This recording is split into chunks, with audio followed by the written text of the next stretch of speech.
episode of Inside Sports Fantasy Football. It's Gerald Glasser from Inside Sports Fantasy Football, the Lakers Fast Break, Pop Culture Cosmos, and Game Source coming right back at you here. Thanking you for listening to our entire list of shows that we have out there. It's another great weekend of action here in the NFL. Fantasy football teams are right and left, just scouring the waiver wire, scouring the trade market, just going ahead and trying to make sure they put their best teams together. And here to help you do that today is a great guest. He's filling in this week for Jason Dutch from the Voice from the Underground. He is from his own awesome fantasy football podcast, and you got to check it out. It's the NFL Express podcast. You got to check it out today on all major podcast formats. It is a good man indeed, someone who I have spoken to at length before when it comes to fantasy football. It's Chuck B. Thank you for being on the show. Thank you for having me on. Oh, it's just awesome to have you here. I mean, Jason Dutch, love him to death, but it's always great when we can get a fresh perspective on things. Don't tell him I said that. He might get mad. Yeah. He doesn't know a whole lot about football, but that's because he's my brother-in-law. So that's why, just get a dig in on him. Funny, he said the same thing about you.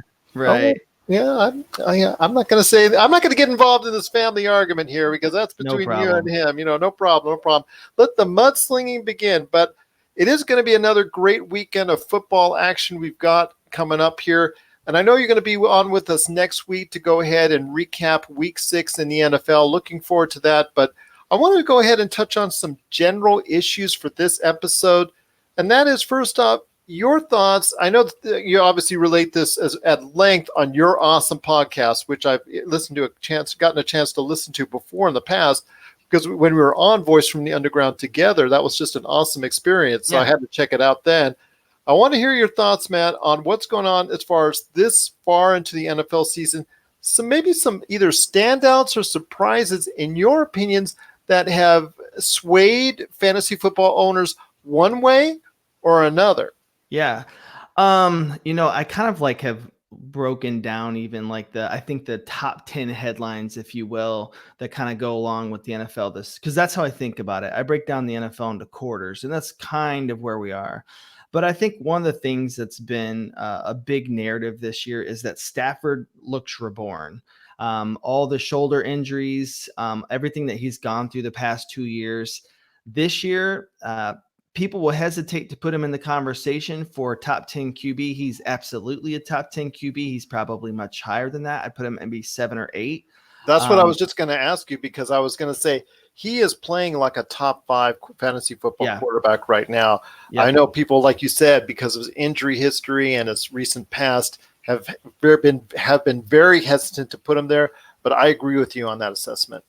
Yeah, I mean, he's just not a popular name to put up in that conversation anymore. But when you're going and you're hanging with teams like the Chargers and beating the Eagles, and, they have played quality contenders and they're looking real good. Almost beat the Chiefs at their own home. That's true.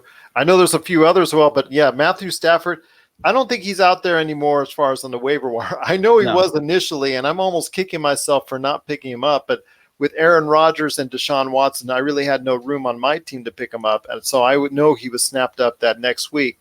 But are there any other surprises or standouts that you really want to mention at this point in time? So it really depends upon how many people are in your league and how many roster spots that you have.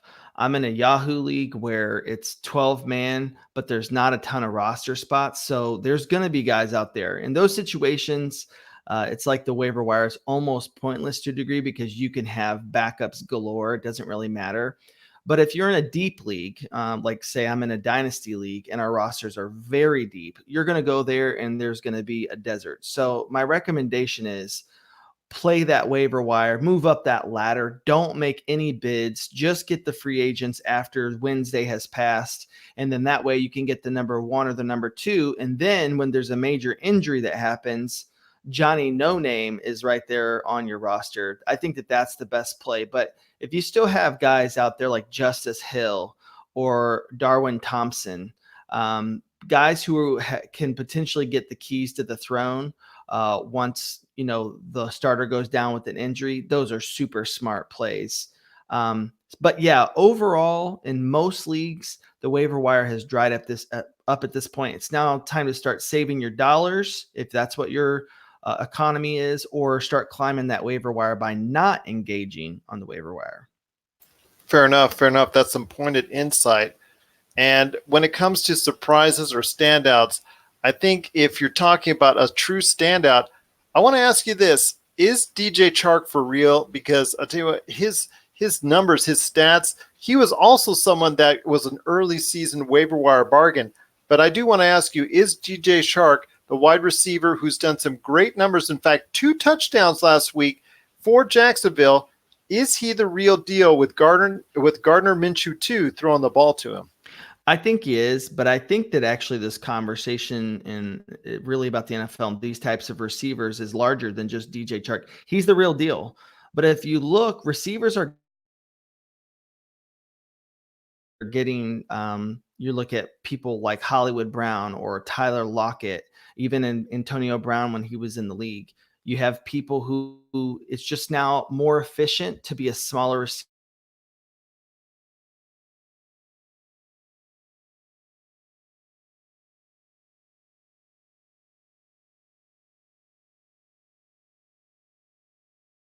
Think I lost you again, Chuck. Are you still there? Are you with me? Yeah, I'm here with you now. Got you back. Okay, you were going on as far as All right. he is a smaller receiver.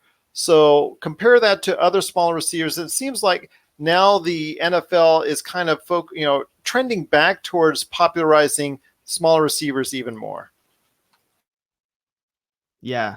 I mean, the proof is everywhere. I mean, the Deshaun Jackson, I mean, he kind of broke the mold. He was the first kind of Stephen Curry of the NFL. I mean, the NFL rules now just allow it. But to answer your question, especially if you're a dynasty player, now is going to be a very cheap time to go get him. Somebody like McLaren from the Redskins.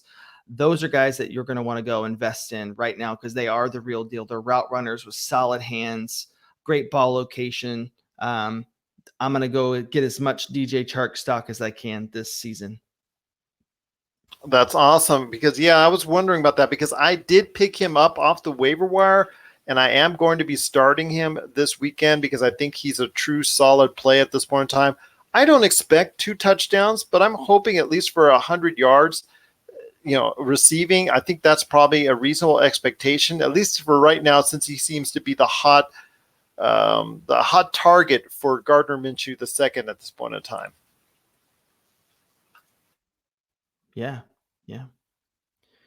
Another, I think, narrative that's played in the NFL is that the Falcons and the Vikings and the Titans are rosters that are just kind of wasting away. They're super good, but they're not being as productive as they can.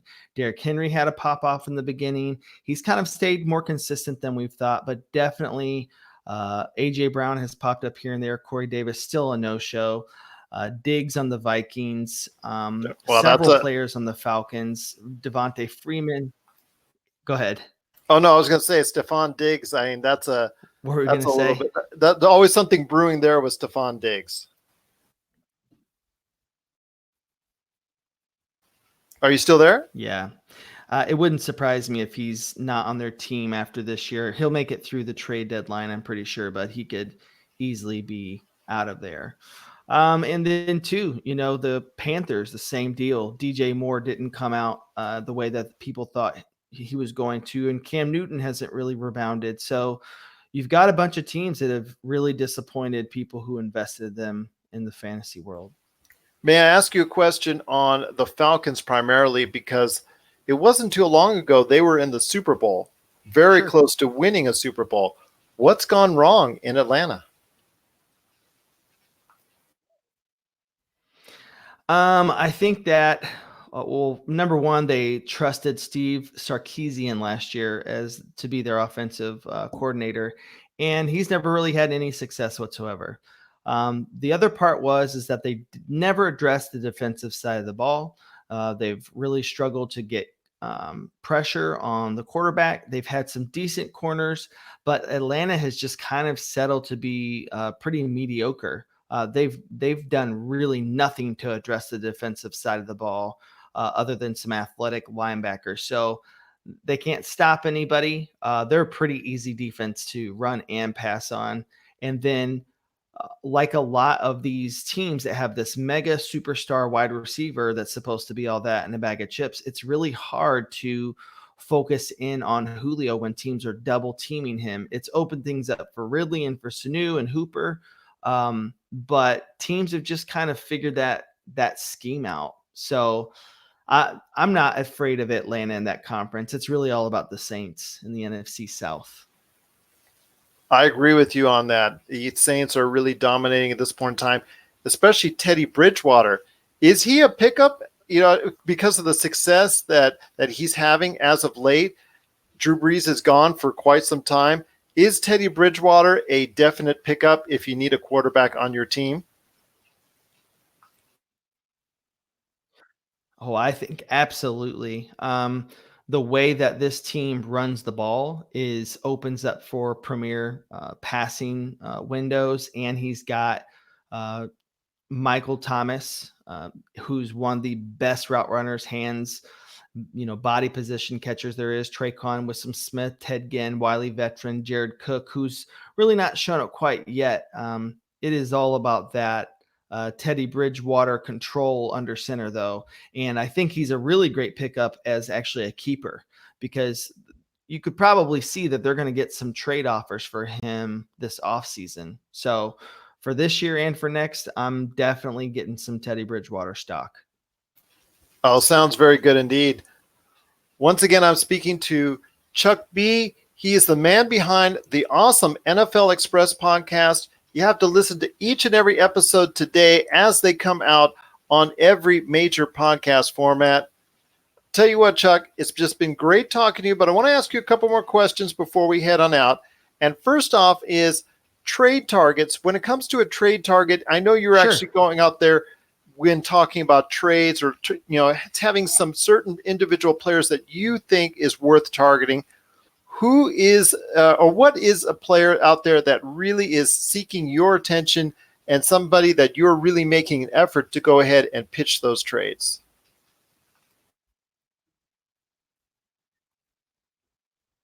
So for long term, I just want to talk about dynasty first. For long term, it's funny, we've all gone full circle. People didn't know where they were going to stand, but guess what? DK Metcalf is going to find success in this offense. It's probably the only offense that he could have found success in, the only coaching style of almost like a pickup basketball game. I mean, Pete Carroll, those broken plays with Russell Wilson, he's going to thrive here. He's going to be a red zone target. So for dynasty, this is a buy low moment because people are still waiting for that route running to come along. I don't care about it. I think he's going to flourish. And the same, I'm actually going to stick with the same team for redraft, non-dynasty. I'm going after Tyler Lockett. He is a target monster right now. He is making acrobatic catches. He's a dude I'm going after. For a stud running back that people have doubted for a long time, if you can go ahead and ante up for some Leonard Fournette, Minshew has opened up another dynamic to this guy's game. He's got him out in the flat, and then he's crushing DBs and getting another 8-9 yards. Go get some Leonard Fournette stock, because everyone was telling you to sell a long time ago. It's definitely time to buy. And if you haven't gotten some Hawkinson stock from the Detroit Lions, this guy's for real. Yes, he just had an injury. Matthew Stafford favors him already. He went up against, I'm an Eagles fan. I'm an Eagles fan, and I got to admit that. But my man Malcolm Jenkins got burnt a few good times, and that's definitely one of the best covering corners in the league, and he got him on a few plays. So tons of volume there, tons of talent. And then if you got lucky and you got him on in free agency, good for you. But if you have the ability to go get Darren Waller from the Raiders, he's for real. It's probably the first and only time that Hard Knocks has actually built someone's hype up appropriately.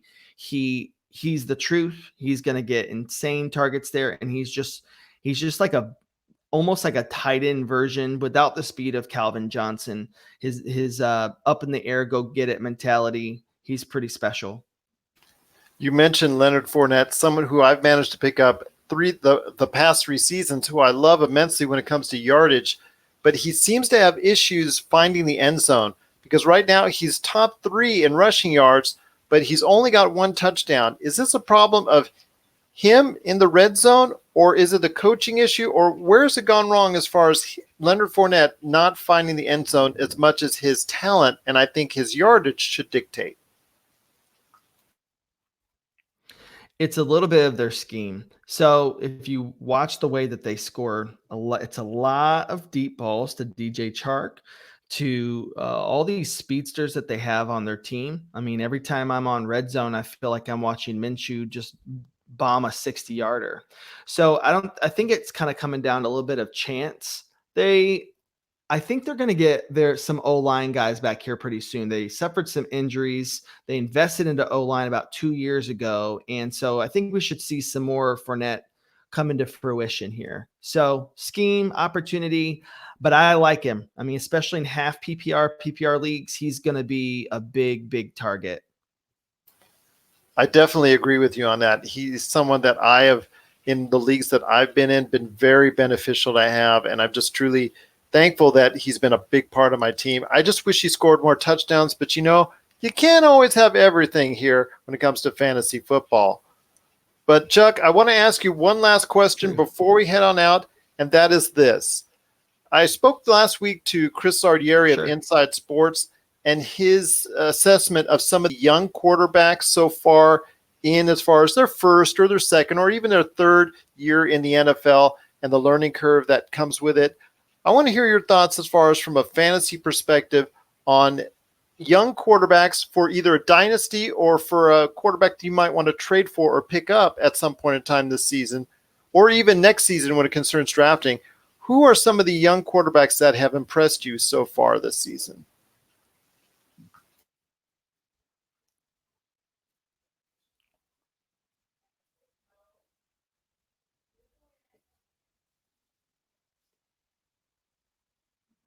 Can you just repeat the question one more time? I'm sorry. Who are some of the young quarterbacks that have impressed you this season, whether they're in their first, second, or third year?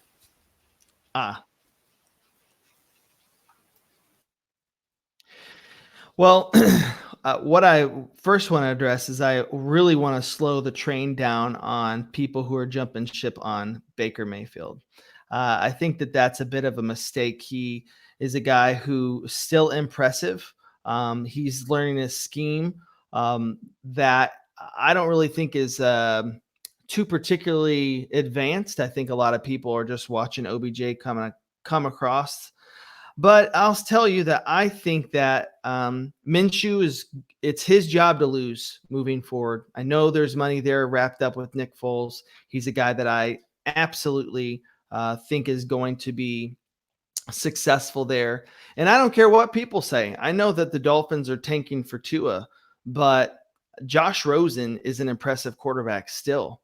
With all the garbage that's back there, he's still managing to put something together.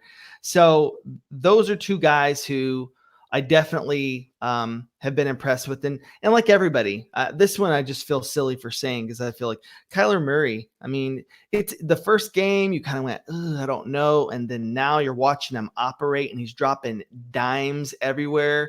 That's another target we missed was Christian Kirk. He's back off the mend. He was leading the league, I think, in top 5 in targets before he left. That's huge.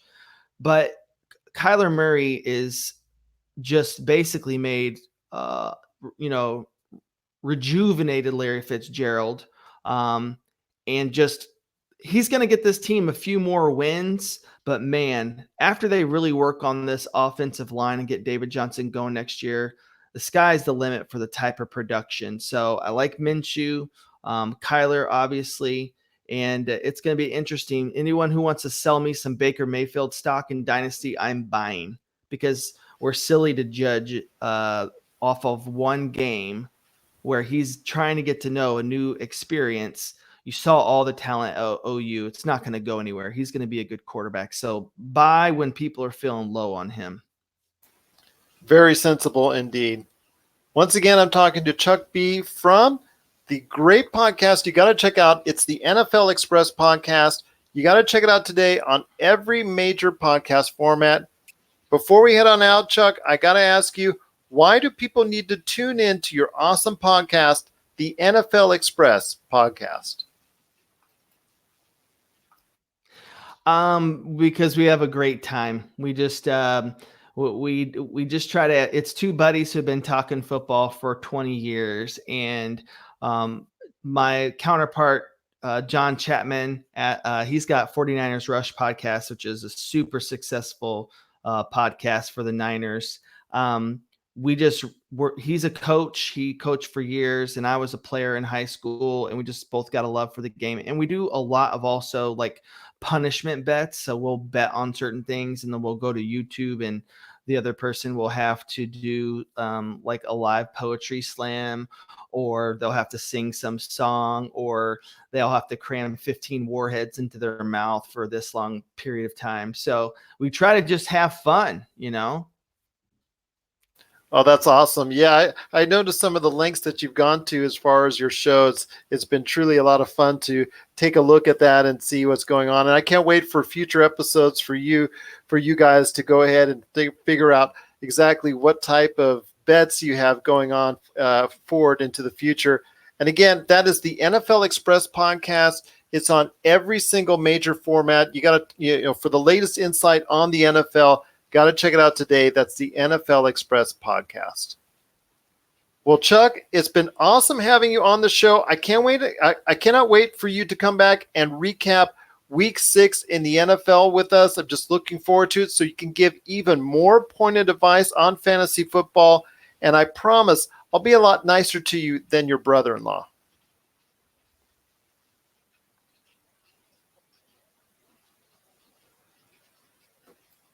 That's right. Thank you. I appreciate that. I look forward to the opportunity. No worries at all. Again, just truly glad to have you on the show. Glad to be a part of, glad to have you part of the podcast right here at Inside Sports Fantasy Football.